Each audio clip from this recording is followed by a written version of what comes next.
Hey everyone, it's Brett Hornby here. Welcome back to my YouTube channel here, and finally got some Calgary Flames signing news here. We are waiting on Mangiapane to finally sign here. That's it? No, if you read the title and the thumbnail, and yes, Mangiapane finally did sign here. However, we finally got the biggest fish in the Calgary Flames pond re-signed in Matthew Tkachuk here.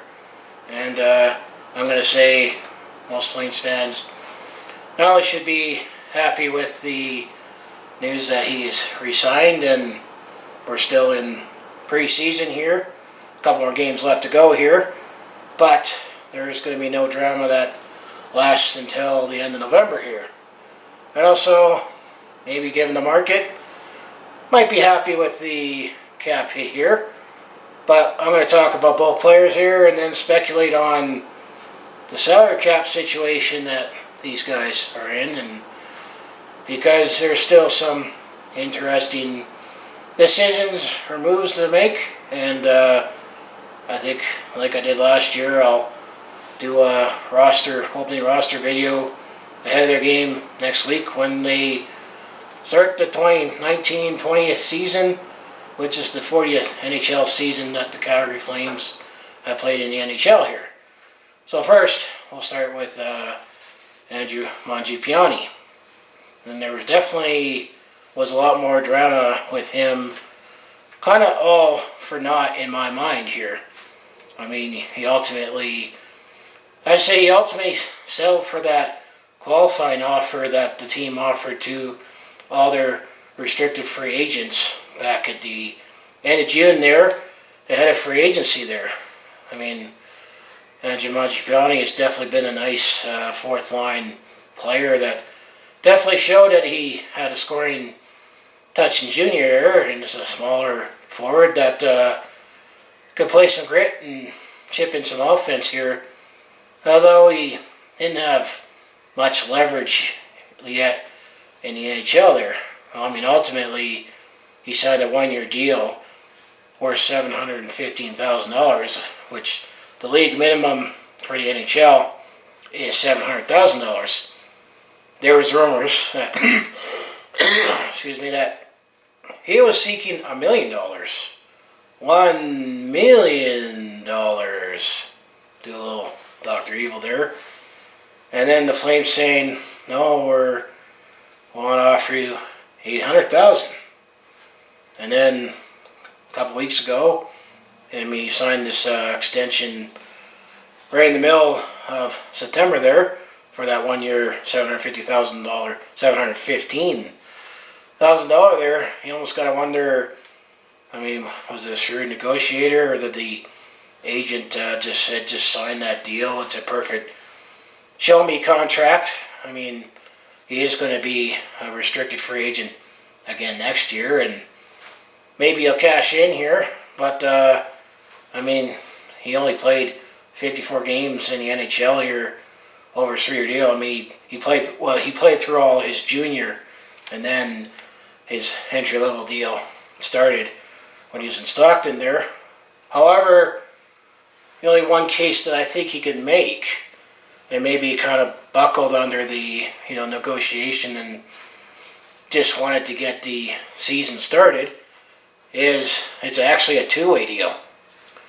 He might have been seeking, well, I'll settle for this if it's a one-way deal, but I mean, he still only played 44 games last season. That's still some games in Stockton there. I'll quickly go over some career numbers here, but maybe he was trying to get a 1 year, one-way contract, because if you don't know here, is that a two-way deal means that you can get sent down to the farm team, which in the Flames case is the Stockton Heat here. There's two salaries. He'll be making $715,000. It's prorated if, let's say, if he spent some time here in Calgary, which I'm pretty sure he'll spend most of his time in Calgary, assuming he keeps progressing. But if he gets sent down to Stockton, he gets bumped down to the lower rate, which is only on average $70,000 to $80,000. So you're only making 10% of your pay there, which that's still a little more money than this guy makes on the minor league deal to play hockey. But I think most people would say making $715,000 is better than $80,000, and regardless if it's Canadian or U.S., it's U.S. anyway, but it's still a pretty good deal there. So, I mean, going to cap friendly here, this is, I'm going to bring it up here for Andrew Mangiapane here, is that his cap hit is $715,000 and will be restricted free agent again next season here. And that's his salary. His minor salary is only $70,000 here, but then looking at his career numbers here, I mean, over the time in the NHL here, he's only played 54 games. He scored 8 goals, 5 assists for 13 points. All that came in the 44 games that he played last season in the 2018-19 season. He did play 10 games down the stretch in the 2017-18 season when it meant nothing there. And he didn't get any points there. And as well, in the Stockton Heat last year, he played 15 games there and he scored 9 goals, 8 assists for 17 points there. And then I should throw in that last year in the Stanley Cup playoffs, in the 5 games that the Flames played in the playoffs last year, he scored a goal here. So I would say this is eventually the Flames got what they wanted in Andrew Mangiapane.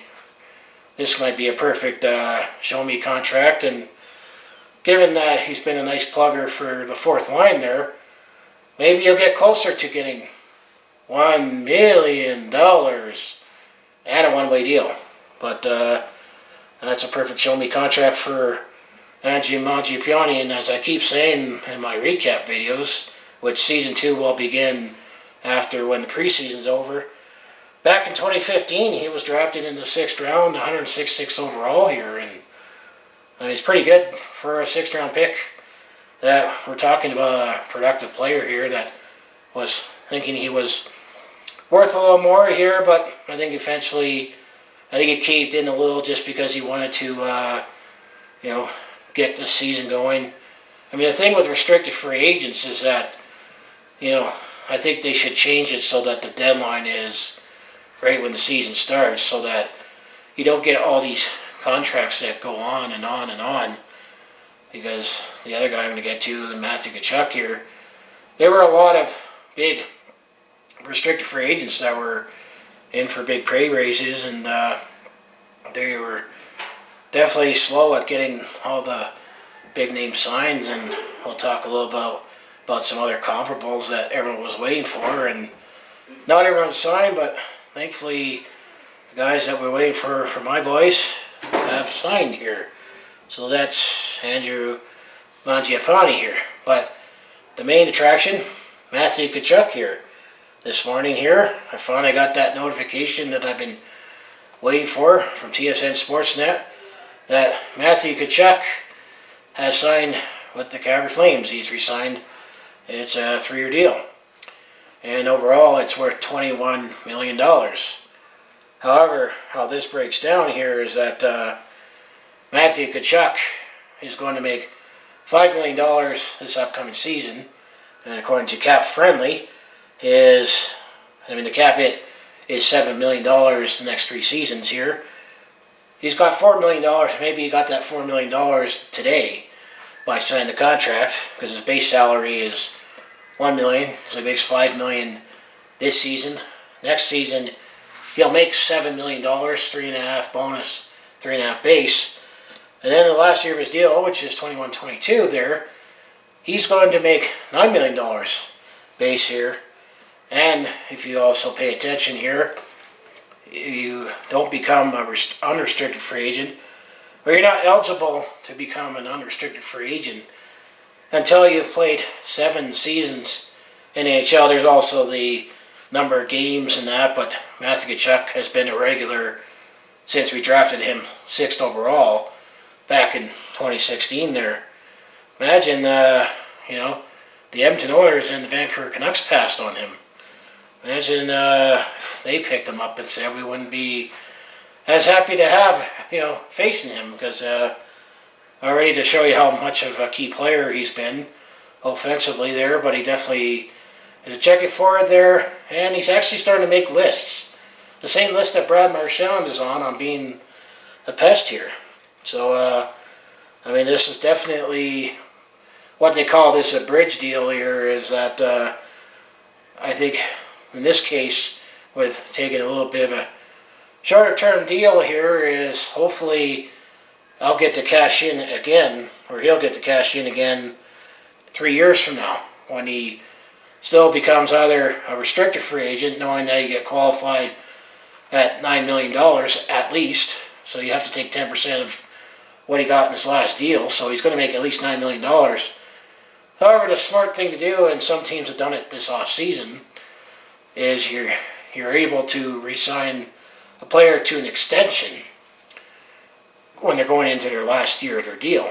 And the smart thing would do is, going into the 2021-2022 season, is they should look at signing this guy to a longer term extension, assuming revenues go up and salary cap keeps going up, that he'll definitely cash in and make $9-10 million. And also this past month here, with the CBA, actually both the league and the Players Association this month, they each had an option to decide to reopen negotiations. And the league definitely turned it, closed the door on that, saying we're happy the way things are going. And eventually the players, well, they should be. They're pretty much well compensated, and revenues keep going up. And apparently there's this story about a TV deal coming that should make the league even more money here. And of course you got Seattle coming into the league here in a couple of years here. So all the NHL players, they shouldn't be worried about their paychecks not keeping up with inflation and cost of living, unlike the average folk here. But I'm going to say, Matthew Tkachuk, last season in 80 games, he scored 34 goals, 43 assists for 77 points there, and he only had 62 penalty minutes. And then in the playoffs there, in the 5 games, he actually had 2 goals and assists there for 3 points there, and then 16 penalty minutes here. And overall in his NHL career, in his first three seasons, he has played 224 games, scored 71 goals, 103 points, 103 assists for 174 points, and 228 penalty minutes. And those numbers look, pretty close to his dad, Keith Tkachuk. He was also a power forward. I know you almost got to wonder if Keith Tkachuk will eventually maybe finally get the call to go to the Hall of Fame. He scored over 500 goals, 1,000 points, and he had seasons where he scored 50 goals, 100 points, and 200 penalty minutes. So definitely it's in the blood there. And being I claim some Ukrainian bloodlines here, I know Tkachuk means basket weaver, I believe.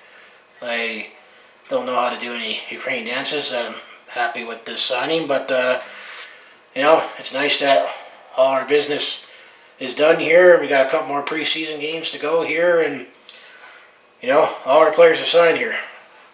However, according to Cap Friendly here, as I kept saying with all my videos throughout the summer here, when I update on trades, free agent signings, and free agent sites to come, the 2 words has been said about this summer is cap crunch. The league maximum salary cap for the 2019-20 season is $81.5 million here. However, the Calgary Flames projected cap hit, according to Cap Friendly right now, after the signings of Andrew Mangiapane and Matthew Tkachuk here, is $82.2 million. So we're just over the cap by $700,000 here. And how they show it on Cap Friendly here is Calgary has a 23-man roster, and this includes Juuso Valimaki being on long-term injury reserve, so his salary doesn't count on there. And keep in mind here that the Flames are spending $2.67 million, or $2.67 million is in buyouts from Troy Brouwer and Michael Stone, which then ultimately, because of the Juuso Valimaki injury, we bought back Michael Stone, but we signed him to a league minimum. And if Calgary was still looking at bringing in veteran defenseman, he would still be making that much anyway. I mean, the only couple things they could still speculate on, but I think it would have been done by now. I mean, there's been all that speculation about, is Brody on the market, Michael Frolik on the market? Because each one of them have a cap hit at least $4.5 million here, and definitely give us some relief. So even if we retain $1 million in a trade. But I think if they were about to go, they would go now. I think the other option is you can field or ice a roster less than 23, although then you run the risk of losing some depth here just to be under the cap here. Be interesting to see when I'll do my video, and who knows, maybe there'll be some trades that still could happen, or maybe a few players get put on waivers that raise your eyebrows and maybe get claimed here. But I mean, when I'm looking at the forwards here on the Cap Friendly here, there's 14 forwards listed here, and I mean, you think maybe you gotta say the only forwards that might be expendable to maybe be sent down to Stockton is Alan Quine, but he's making $735. So if you send Alan Quine down to the farm, have 13 forwards there, well, that will get us just under the cap. Another guy is Austin Zarnik here, but he's a utility forward, doesn't play every day, but he's an extra forward. His cap hit is $1.25 million. So, I mean, those might be a couple options, or, I mean, Dylan Dubé, I mean, he's knocking on the door, and when I was recapping my preseason, there's a couple other forwards that are knocking on the door that are going sent down back to Stockton here. But Dylan Dubé's cap hit is $778K. So, I mean, those values could get us just under. However, then we still want to buy some flexibility for, if you got any more injuries, or let's say for contending again this year, if we want to add somebody. But that's the projected cap space right now. We're over. We still got to do some negotiating here. I mean, we have our 7 defensemen here, and most Flames fans know that our 7 defensemen. I mean, we got Giordano, Hanifin, Brody, Hamnick, Anderson, Shillington, and Stone. I mean, those are going to likely be our defensemen there. And then Brandon Davidson could be the 8th guy there. And then our goalies is Riddick and Talbot, who each make $2.75 million. The only other goalie that, he's not counted on here, that is on a one-way deal there, that I think he's going to make, $750,000, probably playing in Kansas City, is John Gillis there. I'll talk more about that on my preseason recap here. But what do you like both with the signings of Mangiapane and Matthew Tkachuk? Are they good signings? And is it? Are you happy with what we got to keep them? And what do you think Calgary is going to do with their salary cap? Because they still got to do some maneuvering here. Other comparable contracts, I know that the other day there, Braden Point for the Tampa Bay Lightning. That was probably the catalyst that finally got this signing, because Braden Point for the Tampa Bay Lightning, he's more of a scorer, not less of a checker than Matthew Tkachuk. He signed a 3-year deal worth $20.25 million, where his cap is just a little under $7 million. But his last year of his deal, of the 3-year deal, he has a $9 million salary, which if he gets qualified, he makes that much. And I understanding that with the tax situation in Florida, compared to here in Canada and Alberta here, Braden Point, despite grossing less, might actually take home more because I understand there's no personal income tax in Florida there, so some players can take a little less, knowing that they'll get less taken off their paychecks here. So that was one comparable contract, and that seemed like when that contract signed, I said, well, hey Matthew, this is what Braden signed. Would you like to take less money or less term? Hopefully you can cash in later, because if you look at the big deal, Mitch Marner, everyone was waiting for, what's Mitch Marner going to do? And it almost sounded like we got an hourly update because it's the Toronto Maple Leafs. He ultimately signed a 6-year deal. Overall, over $65 million. I think like $50 million of that is all in bonuses there. But he's definitely making a cap hit almost $11 million. So this is an example where you take a longer term deal, waiting to delay to hit the market, being a unrestricted free agent, that say, okay, I'll take a longer term deal, but you got to pay me more, knowing that you're giving up a couple of years, because crazy as it sounds, players could be making $12, $13 million as a norm. I mean, Connor McDavid up the road up in Edmonton, we can debate if it's him or Sidney Crosby, but Sidney Crosby signed his deal longer time ago, and he definitely left some money on the table to stay in Pittsburgh, knowing that they've been a contending team, and he's won 3 Stanley Cups here. But I mean, Connor McDavid, he was going to make $12 million, regardless if it was up in Edmonton or wherever he is, and he's already won a couple Art Rosses and that, so that definitely kind of set the market, and it's like, there's Connor, and there's everybody else. So that's just those are like the comparable deals there. I mean, what's your take on everything? I mean, I think it was looking at the market as fair market value, and both sides kind of, save a little now. Player can cash in later. I mean, who knows where this team will be in 3 years if he's going to want to stay here and cash in, or maybe he'll cash in but still maybe take less because maybe this team keeps progressing and has hope of winning the Stanley Cup. Or who knows where we could be in a couple of years. Maybe things change and we're rebuilding. Let's hope not, but anything's possible in 3 years. So yeah, that's just my whole take on finally getting Mangiapane and Matthew Tkachuk signed, and what the heck are we going to do to get under the cap, and looking at just some comparable deals that I think it was the Braden Point more than Mitch Marner that finally set the catalyst and the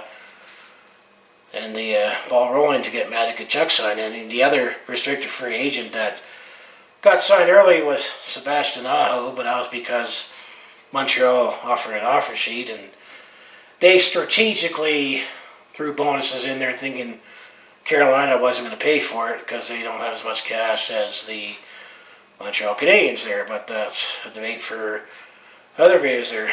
So, I mean, if you like everything I do, just make sure you follow along, hit like, subscribe, hit that bell icon, and talk Calgary sports here, but I also recap Calgary sports and talk Flames, Hitmen, Stampeders, Roughnecks, and of course I throw in some personal vlogs and scenery videos and moments of sporting events there, and it's all in playlist here. So as I'll say, go Flames go, and I'll see you in the next video, and stay tuned for my Calgary Flames recap videos when the preseason is over. So thank you.